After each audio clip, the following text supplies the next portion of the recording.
We've all used the phrase someday. Someday I'm going to spend more time with my kids. Someday I'm going to quit my job and start my own company. Someday I'm going to travel the world. Well, unfortunately, for all of us, one day we're going to run out of somedays. And in today's video, we're going to talk about how to make sure you don't run out of somedays before you have the opportunity to pursue your most important dreams. So stay tuned. One of the challenges with health and with life is it seems we have an endless supply of both of them until we don't. Right? Seneca has a lesser known but really powerful quote that says, "Death finally presses, and we realize the life we had not noticed passing has passed us by." Think about that for a moment. The life we had not noticed passing has passed us by. I think that describes a lot of us, right? We're on autopilot. We feel like we have plenty of time in the world, both with our life and with our health. And that's one of the challenges with both of those is it seems we have an endless supply of both, life and health, until we don't, right? Until, fortunately, we have an accident or a heart attack and we pass away, or we lose our health and we realize after we've lost our health how critical and how important it was to take full advantage of all the time that we had with our health. So I love that quote because it reminds all of us to think about what's most important in our life and to invest the time to do it. If you found today's video helpful, please give it a like. And if you enjoy topics like this, please consider subscribing. It's easy to waste time if you don't think of it as a limited resource. If you're in your 60s, you have less than 1,000 weeks of healthy, active living in front of you. Now that's an average, but frankly, most of us, if we're 60, have less than 1,000 weeks where we have fully our health and our mental acuity and the ability to pursue most of our dreams. That's not a lot of time, and you want to take advantage of each and every one of those weeks. And one thing we can do to make sure we're taking advantage of the time that we have is to learn lessons from people that don't have a lot of time left. There's a woman named Bonnie Ware,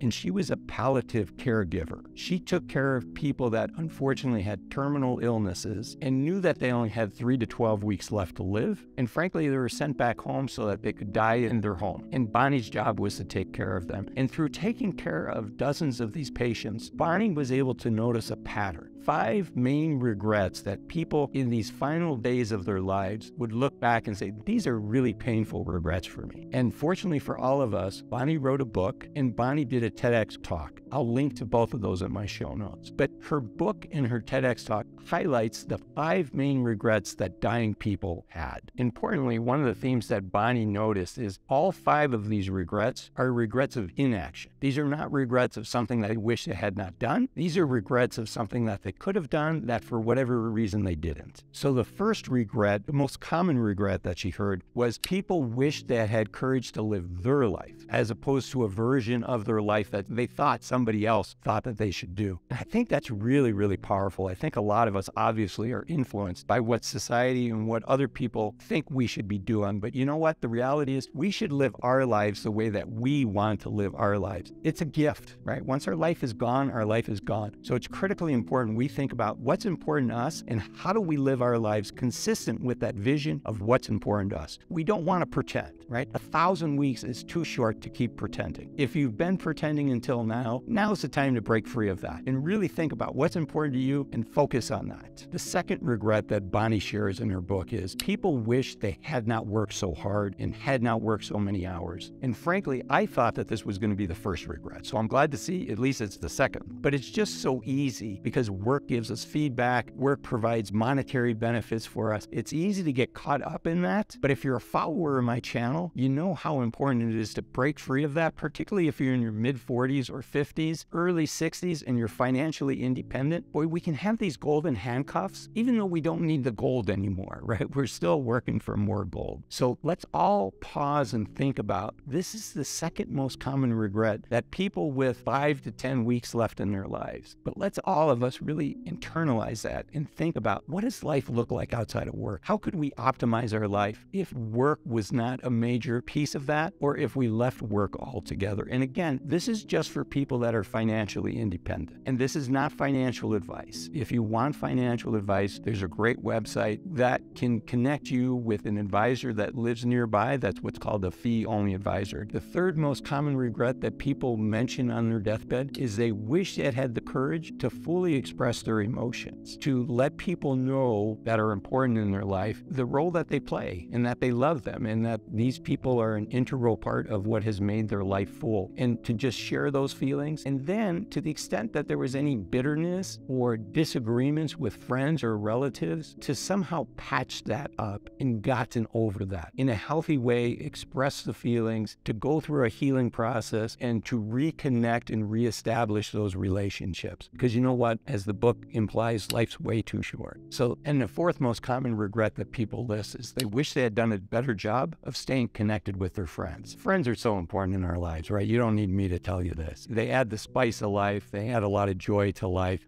They give a lot of meaning to life. They take an ordinary day and can turn it into an extraordinary day. And new friends are good. New friends are great, right? They add excitement and new things to talk about, and frankly, people that haven't heard their stories. But old friends are just so important in our lives, right? They remind us of a sillier version of ourselves. They remind us of a time when having fun was more important in our lives. So staying connected with friends is something that people on their deathbed wish they had done better. And you know what? We have time. We can still do that. So let's make sure we do. And the last regrets that's very common among people on their deathbed is they wish they had realized that happiness was a choice. And yes, we all have stuff going on in our lives, but we can choose to be happy. And people on their deathbed wish that more days they had chosen to have been happy and to take the challenges of life in stride and still been able to enjoy the day and still been able to be happy. So those are the 5 regrets that author Bonnie Ware talks about from her experience taking care of people that only had 3 to 12 weeks left to live. Leave your comments below. What were some of the key insights from today's video? And most importantly, what are the goals that you want to achieve before you run out of some days?